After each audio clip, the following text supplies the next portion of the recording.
ETF index mutual funds నేర్చుకుని stock మార్కెట్లో రాణించాలనుకుంటున్నారా? వెంటనే ఈ నెంబర్కి కాల్ చేయండి.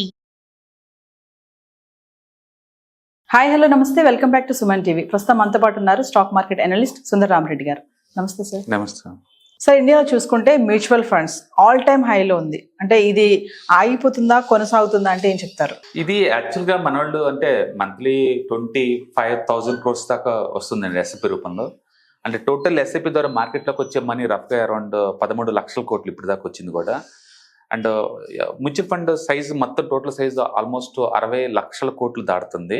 ఆ సైజ్ చూసేసి, ఆ గ్రోత్ చూసేసి ఇక ఇంతటితో ఆగిపోద్దేమో, ఇప్పటికే చాలా ఎక్కువ వచ్చింది అమౌంట్ అలా అనుకుంటారేమో. కానీ బట్ మన జీడిపి గ్రోత్ కంపేర్ చేసుకుంటే మ్యూచువల్ ఫండ్ గ్రోత్ చాలా తక్కువ అండి. వరల్డ్ యావరేజ్ చూసుకున్నా సరే ఇండియా మనకి టోటల్ జీడిపి గ్రోత్ తో పోల్చుకున్నప్పుడు ఈ అసెట్ మేనేజ్మెంట్ చేసే అమౌంట్ సైజ్ ఎంత అంటే 18%. అంటే ఇండియా మ్యూచువల్ ఫండ్ సైజ్ జీడిపితో కంపేర్ చేసుకున్నప్పుడు 18%. ఇది వరల్డ్ యావరేజ్ 65 అండి. అంటే వరల్డ్ యావరేజ్ కూడా మనం రీచ్ అవ్వలేదండి. అదే అమెరికాతో పోల్చుకుంటే అమెరికా 123 అండి. జీడిపితో పోల్చుకున్నప్పుడు ఇది ఇంకా 125% పెడతారు వాళ్ళు ఇన్వెస్ట్మెంట్. అందుకని ఓవరాల్ గా మన దగ్గర ఉన్న డబ్బుతో పోల్చుకుంటే మ్యూచువల్ ఫండ్ లో పెట్టి చాలా తక్కువ అమౌంట్. ఇది స్టార్టింగ్ ఇప్పుడే మనకు ఈక్విటీ కల్చర్ అలవాటైంది పబ్లిక్ కి. వాళ్ళు ఇన్వెస్ట్ చేయడం బిగిన్ చేశారు. అందుకని ఇది ఇంతతో ఆగదండి. మార్కెట్ పట్టడం పెరగటం అనే సెకండరీ. అదంతా కల్చర్ ఒకసారి స్టార్ట్ అయిన తర్వాత వాళ్ళు పెట్టడం బిగిన్ చేస్తారు. ఫర్ ఎగ్జాంపుల్ అమెరికాలో అనుకోండి 8th క్లాస్ 9th క్లాస్ లో వాళ్ళు డమ్మీ ట్రేడింగ్ చేస్తారు. అది వాళ్ళ కల్చర్. అది అకాడమిక్ లో పార్ట్ లా పెడతారు. ఇండియాలో కూడా ఫ్యూచర్ లో అకాడమిక్ లో పార్ట్లు వస్తాయి. ఇవి 10th ఇంటర్కి వచ్చేస్తాయి. ఇవన్నీ కూడా మన కల్చర్ లో కూడా ఒక పార్ట్ అయిపోద్ది ఇది. అందుకని కరెంట్ మనం చూస్తున్న ఈ మ్యూచువల్ ఫండ్ మూమెంటం అనేది టెంపరీ కాదండి. అది ఫౌండేషన్ పడుతుంది. ఇప్పుడు ఫ్యూచర్ లో కంటిన్యూ అయ్యే ఛాన్స్ ఎక్కువ ఉంటుంది. ఎందుకంటే వేరే అసెట్ క్లాస్ లో ఎక్కడ కూడా ఇంత ఫ్లెక్సిబిలిటీ ఉండదు, ఇంత రిటర్న్స్ లేవు, ఇంత డిస్కౌంట్ కూడా రావు, ఇంత ఫ్రీక్వెన్సీ డిస్కౌంట్ కూడా రావు. ఎంత అని పెట్టుకోవచ్చు, మంత్లీ 500 రూపాయలు కూడా పెట్టచ్చు. ఇక్కడ ఎంత మిగులుతుంది పెట్టుకోవచ్చు. ఒకప్పుడు ఆన్లైన్లో లేవు కాబట్టి, మాన్యువల్ ప్రాసెస్ కాబట్టి చాలా కష్టంగా ఉండేది. ఇప్పుడు అట్ట కాదు, ఫోన్ యాప్ ఓపెన్ చేసేటప్పుడు స్పాట్ బటన్ ఒకటి అంతే, ఎవరైనా చేయొచ్చు ఆ పని. అందుకని ఎడ్యుకేషన్ దొరుకుతుంది. ఇప్పుడు ఎలా కొనాలి, ఎలా అమ్మాలి, ఏంటి అర్థమవుతుంది. చేతిలో డివైస్ ఉంది, అకౌంట్లో ఓపెన్ చేయడం ఆన్లైన్ కేవైసీ ద్వారా ఈజీ అయిపోతుంది. అందుకని ఇప్పుడు మన కల్చర్లో పార్ట్ అయిపోయింది అది. అందుకని ఇక ముందు పట్టం అంటే ఉండదండి, ఇంకా పెరగడమే ఉంటుంది. యాక్చువల్గా FIS ఈ మంత్ అమ్మింది 50,000 కోట్లు అండి. అది కనుక 2-3 years బ్యాక్ అని వాళ్ళు అమ్మితే కనుక మార్కెట్ కొలాప్స్ అవుతుంది 10-15%. ఇప్పుడు పడలేదు అంటే బికాస్ ఆఫ్ ది ఈ మ్యూచువల్ ఫండ్ కల్చర్ వల్లే. ఓకే, సో మార్కెట్ వీళ్ళ వల్ల ఎక్స్పెన్స్ అవుతుందని సెకండరీ స్టోరీ అదంతా. బట్ ఇప్పుడే స్టోరీ బీనైంది. అండ్ మ్యూచువల్ ఫండ్ ఇంకా సైజ్ ఇంకా పెరిగింది. నేను అనుకోవటం ఏంటంటే ఇక 3 years లో 1,00,000 కోట్లు దాటి వెళ్ళిపోద్ది. ఇప్పుడు ఉంది 60 లక్షల కోట్లు కదా, 1,00,000 కోట్లు దాటి వెళ్ళిపోద్ది అది మార్కెట్ ఈజీగా. అంత పెద్ద స్కోప్ ఉంది ఇండియాకి. ఎందుకంటే 140 కోట్ల జనాభా. వీళ్ళందరూ ట్రెడిషనల్ గా బ్యాంకులోనే పెడతారు. ఒక బ్యాంకుల్లో వీళ్ళు చేసే డిపాజిట్లే 16 లక్షల కోట్లు అండి. మ్యూచువల్ ఫండ్ లో పెట్టేది 3 లక్షల కోట్లు అండి సంవత్సరం మొత్తం మీద. ఎంత చాలా తక్కువ అమౌంట్ అది. డెఫినెట్ గా బ్యాంకుల్లో పెట్టే డబ్బు సగం బయటకు వద్ది దీంట్లోకి. అది మన కల్చర్ అయిపోద్ది. ప్రతి ఒక్కళ్ళు ఎవరికి వాళ్ళు ఎవ్రీ మంత్ మిగిలినంత తీసుకెళ్లి మ్యూచువల్ ఫండ్ లో పెడతా ఉంటారు. ఇయర్లీ యావరేజ్ మీద 12-15% సంపాదించుకుంటా ఉంటారు. అందుకని స్పెక్యులేషన్ మేబీ టెంపరీ ఏమో, కానీ మీ ఎక్స్పెక్టేషన్స్ మిగతా వాటితో పోల్చుకుంటే 2-3% ఎక్స్ట్రా రావాలంటే మాత్రం ఖచ్చితంగా స్టాక్ మార్కెటే. అందుకని పబ్లిక్ అంతా కూడా వాళ్ళు అలవాటు పడతారు ఈ వాలటిలిటీకి, వీటికి, అంటే ఇన్వెస్ట్మెంట్ చేసుకుంటూ పోతా ఉంటారు. అందుకని మనం చూస్తున్న ఈ moment mutual fund starting stage లో ఉంది. ఇది డెఫినెట్గా కంటిన్యూ అవుద్ది. 25తో ఆగదు, 30, 40, 50 ఏదో ఒకసారి మనం ఒక 5-6 సంవత్సరాల్లో మంత్లీ 1,00,000 కోట్లు వచ్చే మూమెంట్ మనం చూస్తాం. మంత్లీ 20,000 కాదండి, 1,00,000 కోట్లు వచ్చే మూమెంట్ మనం చూస్తాం. ఎందుకంటే మనకంత పొటెన్షియాలిటీ ఉంది. ఎకానమీ ఇప్పుడే ఇన్ఫార్మల్ నుంచి ఫార్మాలిటీకి మారుతుంది. ఇన్ఫార్మల్ నుంచి ఫార్మాలిటీ మారుతుంది. ప్రతిదీ బ్రాండింగే కదా. అందుకని ఫార్మల్ ఎకానమీ అయ్యే కొద్ది గవర్నమెంట్ లెక్కలు అర్థం అవుతాయి. GST కలెక్షన్స్ పెరుగుతాయి, టాక్సేషన్ పెరుగుతూ ఉంటుంది, అంటే హ్యాండ్లింగ్ స్కిల్స్ అన్ని పెరుగుతూ ఉంటాయి. అందుకని ముందు రోజుల్లో ఈ బ్లాక్ మనీలు ఉంటారు, అంటే ప్రైవేట్ గా మనీ ట్రాన్స్ఫర్ చేయడాలు ఉండవు అనమాట అన్ని. అందుకని లీగల్ గా సంపాదించుకునే ఛాన్స్ ఎక్కువ శాతం స్టాక్ మార్కెట్ లోనే ఉంటుంది లీగల్ గా. అంటే స్టాక్ మార్కెట్ లో ఇప్పుడు మార్కెట్ అంటే ఇండియా ఒకటే కాదు కదా. ఇక్కడ వాల్యుయేషన్ ఎక్స్పెన్స్ అయింది అనుకోండి, పక్క మార్కెట్కి వెళ్ళిపోతారు.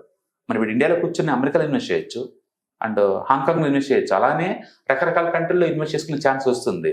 అందుకని ప్రపంచవ్యాప్తంగా ఏ కంట్రీలో చీపర్గా ఉంటే అక్కడ ఇన్వెస్ట్ చేసే ఛాన్స్ వస్తుంది అనమాట మనకి ముందు రోజుల్లో. అందుకని చాలా వేరియంట్స్, చాలా రకాల ప్రొడక్ట్స్ చాలా కంట్రీలో పెట్టే ఛాన్స్ వస్తుంటుంది ఈ రూట్ లో. అందుకని ఇది ఇంకా పెరిగింది తప్ప తగ్గదు. అంటే ఆల్ టైమ్ హై అనేది పడే ఛాన్స్, సైకలాజికల్ ఫీలింగ్ అంతే. ప్రతి స్టాక్ ఆల్ టైమ్ హైకి వెళ్తుంది, దాని అర్థం పడిద్దని కాదు. పెరిగిద్ది పెరిగిద్ది పెరిగిద్ది పెరిగిద్ది అప్పుడు ఫ్రాడ్ బుకింగ్ స్టార్ట్ అవుద్ది, మళ్ళీ పెరగడం స్టార్ట్ అవుతుంది. అందుకని ఇప్పుడు నిఫ్టీ ఉందనుకోండి, ఒకప్పుడు 5,000 ఆల్ టైమ్ హై, తర్వాత 6,000 ఆల్ టైమ్ హై, ఇప్పుడు 26,000 all time high, next 29,000 all time high అవుతుంది, నెక్స్ట్ 30,000 ఆల్ టైమ్ పోతూనే ఉంటుంది. ఒకప్పుడు సెన్సెక్స్, ఇప్పుడు సెన్సెక్స్ నిఫ్టీ సెన్సెక్స్ గా మారింది. నిఫ్టీని మనం లక్షలో చూస్తామండి, 1,00,000 చూస్తాం మనం నిఫ్టీని. ఎందుకంటే రాను రాను ఏమవుతుందంటే, ఇప్పుడు మార్కెట్ 5% పెరిగింది అనుకోండి, 1000 పాయింట్లు పెరిగింది. ఒకప్పుడు 1000 పాయింట్లు పెరగాలంటే 1 year. ఇప్పుడు ఈ సైజ్ మీద 1000 అని కాదంటే 1 month లో పెరుగుతాం మనం. అందుకని ఇప్పుడున్న కండిషన్స్ వేరు, ఎకానమీ చాలా స్ట్రాంగ్ గా ఉంది. హిస్టరీలో ఎప్పుడు ఇండియా ఇంత వైబ్రెంట్ గా ఇంత స్ట్రాంగ్ గా ఎప్పుడు లేదు. ఎకానమీ పెరుగుతుంది, పైగా వేరే కంట్రీలో పెట్టి ఇన్వెస్ట్మెంట్ ఛాన్స్ వస్తుంది. మనం ఇండియన్స్ వరల్డ్ వైడ్ సెటిల్ అయ్యి డబ్బంతా ఇండియాకి ప్రయాణమే 9 లక్షల కోట్లు పంపిస్తున్నారు ఇండియాకి, బయట నుంచి వచ్చే డబ్బే. అదే ఎంత ఎక్కువ మంది ఇండియా నుంచి బయటకు వెళ్ళిపోతే అంత ఎక్కువ డబ్బు మళ్ళీ అదే స్పీడ్ తో బ్యాక్ వస్తుంది. ఇది మొత్తం లోకల్ గ్రోత్ కి యూజ్ అవుతుంది. మన రోడ్లో చూసారు కదా ట్రాన్స్పోర్టేషన్ ఇవంతా కూడా. మీరు 10 years బ్యాక్ అబ్రాడ్ లో ఉండి ఇప్పుడు వస్తే ఇండియా కొత్త ఇండియా అండి ఇది. మన ఇండియాని మనమే గుర్తుపట్టలేము, అంతగా చేంజెస్ వస్తున్నాయి లైఫ్ స్టైల్స్ లో. అఫ్ కోర్స్ కాస్ట్లీ అవుతుంది life styles, but at the same time change కూడా వచ్చేస్తుంది. అందుకని ఇంత ముందు పోల్చుకుంటే అబ్రాడ్ నో మోర్ అట్రాక్టివ్ అండి. ఇప్పుడు ఇండియానే అట్రాక్టివ్, గ్రోత్ ఇక్కడే ఉంది, అండ్ లైఫ్ స్టైల్స్ బాగా ఇక్కడే బాగుంది, అండ్ అన్ని రకాల అసెట్ క్లాస్ లో బాగా రిటర్న్స్ వస్తున్నాయి. ఒకప్పుడు 7 గాళ్ళు గోల్డ్ లో పెడతా ఉన్నారు, ఇప్పుడు పెద్దలు గోల్డ్ లో పెట్టాలా, ఎందుకంటే గోల్డ్ రిటర్న్స్ కూడా 12% దాకా వస్తున్నాయి యావరేజ్ మీద. That's too good right. మన అమ్మమ్మలు నాన్నమ్మలు పెట్టారు గోల్డ్ ఇన్వెస్ట్మెంట్స్, వాళ్ళు మనకి అంతగా తెలుగులో కనపడలేదు, బట్ ఇప్పుడు కనపడుతున్నారు అందరూ. వాళ్ళకి అంత నాలెడ్జ్ ఎలా వచ్చిందా వాళ్ళకని. దాని మీనింగ్ ఏంటంటే మన కల్చర్ లోనే ఉంది జీన్స్ అనమాట, సేవింగ్ జీన్స్. అందుకని మన వాళ్ళు రియల్ ఎస్టేట్ లో పెడతారు, బ్యాంకులో పెడతారు, గోల్డ్ లో పెడతారు. ఇప్పటికీ ఇంత మోడర్న్ ఏజ్ లో కూడా ఆ అసెట్స్ కూడా బాగా రిటర్న్స్ వస్తున్నాయి కదా, అన్ని బెస్ట్ అనమాట ఇప్పుడు. అందుకని గ్రోత్ ఇక్కడే ఉంది, జనాభా ఇక్కడే ఉంది, టెక్నాలజీ అన్ని ఇక్కడే ఉన్నాయి by default. Mutual fund culture ఇప్పుడే స్టార్ట్ అయింది, అండ్ ఇప్పుడు మనం చూస్తున్న పీక్ కాదండి, బేస్ చూస్తున్నాం.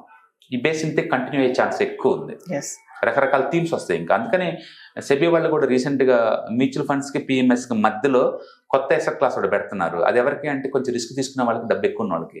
అది 10 లక్షలు అనమాట మినిమం. మనం మ్యూచువల్ ఫండ్ లో కనుక 500 పెట్టి ఎలా తీసుకుంటామో అది 10 లక్షలు పెట్టి మినిమం తీసుకోవాలి. అలాగే ఆల్టర్నేటివ్ ఇన్వెస్ట్మెంట్ ఫండ్స్ బోల్డ్ అంతా వచ్చేసినాయి, రియల్ ఎస్టేట్ ఇన్వెస్ట్మెంట్ ట్రస్ట్లు వచ్చేసినాయి.